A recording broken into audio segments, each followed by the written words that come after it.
bersamamu.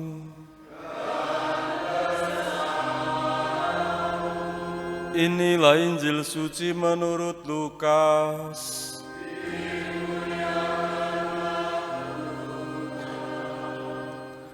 Sekali peristiwa Yesus bersabda kepada murid-muridnya, "Barang siapa mengakui aku di depan manusia, akan diakui pula oleh Anak Manusia di depan para malaikat Allah.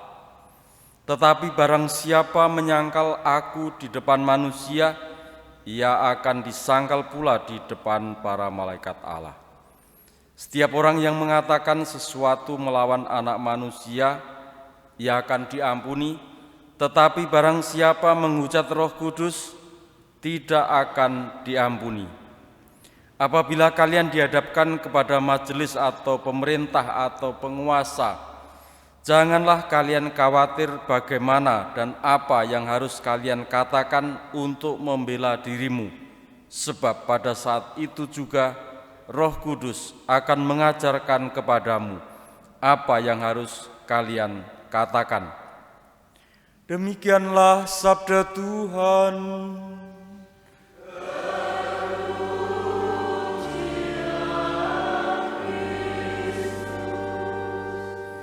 Saudara sekalian, dua hal kita renungkan. Yang pertama adalah soal pengakuan di hadapan sesama kita yang akan berbalas pada pengakuan akan Yesus Kristus di hadapan para malaikat.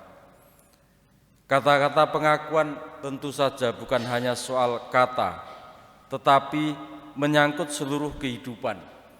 Bagaimanakah karya-karya pekerjaan kita membawa serta kesaksian akan Yesus Kristus yang kita lakukan di dunia ini, membawa kita kepada pengakuan dalam keilahian. Sehingga Yesus mengatakan, barang siapa mengakui putra manusia, akan diakui pula oleh Anak Manusia di depan para malaikat Allah. Hal yang kedua adalah soal Roh Kudus. Bagaimanakah Roh Kudus Sang Penuntun, Roh Kudus sumber hikmat, membawa serta kita kepada kebenaran yang sejati.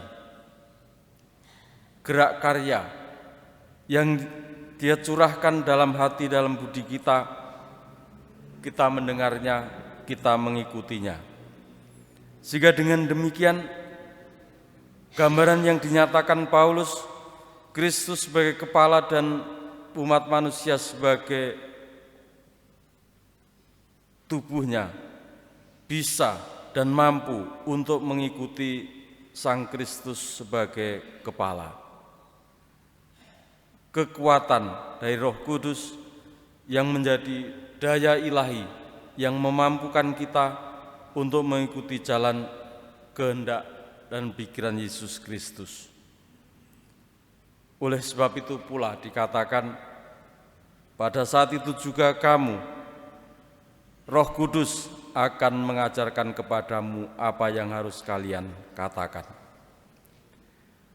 Kata-kata bukan sekedar perkataan, tetapi bagaimanakah kehidupan ini menjadi sesuatu yang penuh sukacita dan kita pertanggungjawabkan dalam keabadian, menjadi suatu tanggungan kita oleh karena karya Roh Kudus.